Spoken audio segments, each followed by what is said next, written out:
ఈ 2026, 27వ సంవత్సరం అనగా పరాభవ నామ సంవత్సరంలో ఈ వర్షం ఎలా ఉంది? వర్షాలు ఎలా పడతాయి? కార్తీల సంగతి ఏంటి? అన్న విషయాన్ని మనం తెలుసుకుందాం. మృగశిర కార్తె నుంచి ఉత్తర కార్తె వరకు మనం విషయాలను తెలుసుకుందాం. మృగశిర కార్తె అంటే కార్తెలన్నీ ఈసారి మృగశిర కార్తె నుంచి సోమవారం పూనాయి. ఈ మృగశిర కార్తె సోమవారం పూనింది. రావడం జరిగింది. అంటే ఇది కప్ప మీద ఉంది. సువృష్టి అంటే అంటే మంచి వర్షాలు పడతాయి అని. నపుంసకుడు స్త్రీ మీద ఇది రావడం జరిగింది. ఆరుద్ర కార్తె ఇది కూడా సోమవారం పూనింది. దున్నపోతు మీద ఉన్నది. అనావృష్టి అంటే వర్షాలు పడవు అని. వర్షాలు రాకపోవడాన్ని అనావృష్టిగా మనము పేర్కొనవచ్చు. స్త్రీ పురుషుల మీద ఉంది. ఆరుద్ర కార్తెలో వర్షాలు చాలా మట్టుకు పడవు, అనావృష్టి ఉంది అని మనం. ఇకపోతే పెద్ద పుషాల కార్తె అంటే పునర్వసు కార్తె ఇది కూడా సోమవారం పూనింది.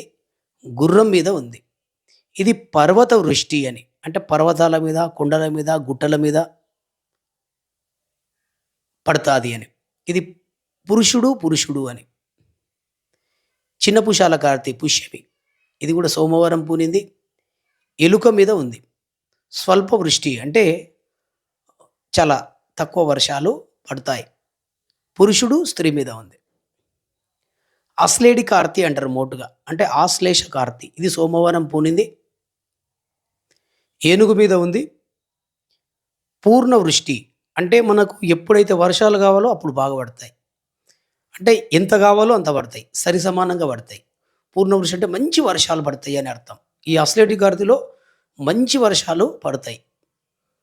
మరి స్త్రీ అని ఉంది. మకా కార్తె ఇది కూడా సోమవారం పూనింది. మేక మీద ఉంది. అనావృష్టి అంటే మక్కార్తెలో వర్షాలు లేవు, వర్షాలు పడవు, అంతంత మాత్రం. వర్షపాతం చాలా తక్కువ ఉంటుంది, వర్షాలు పడని పరిస్థితి ఎక్కువ ఉంటుంది అని. ఇది స్త్రీ మీద ఉంది. ఇక పుబ్బా కార్తె ఇది కూడా సోమవారం పూనింది. గాడిద మీద ఉంది. మధ్య వృష్టి అంత ఎక్కువ కురవకుండా అంత తక్కువ కురవకుండా మధ్యమమైనటువంటి వర్షాలు కురుస్తాయి. స్త్రీ అని ఉంది. ఇక ఉత్తర కార్తె ఉత్తర చూసి ఎత్తర గంప అని ఒకప్పుడు వలస జిల్లాలలో మాట్లాడేటటువంటి వాడు. ఉత్తర కార్తె వరకు వర్షాకాలాన్ని అంచనా వేస్తారు చాలామంది. ఇది కూడా సోమవారం పూనింది. మండుకం మీద ఉంది. సువృష్టి అంటే మంచి వర్షాలు పడతాయి అని. పురుషుడు స్త్రీ ఈ అద్భుతమైన వర్షాలు ఉత్తర కార్తెలో ఉంటాయి అని. ఇకపోతే మృగశిర కార్తెలో మరియు అశ్లేటి కార్తెలో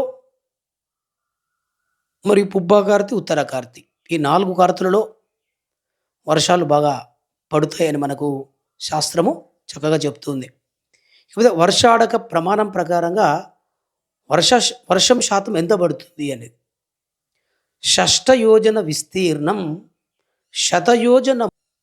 శతయోజనమున్నతం అడకస్య ప్రమాణంతు దేవమానేన గణ్యతి అని. ఈ సంవత్సరంలో 20 తుమ్ముల వర్షం, సంవత్సరం మొత్తం కలిపితే 20 తుమ్ముల వర్షం. 20 తుమ్ముల వర్షంలో 10 భాగాలు సముద్రం మీద పడుతుంది, 6 భాగాలు పర్వతాల మీద పడతాయి, 4 భాగాలు మాత్రం భూమి మీద పడుతుంది అని.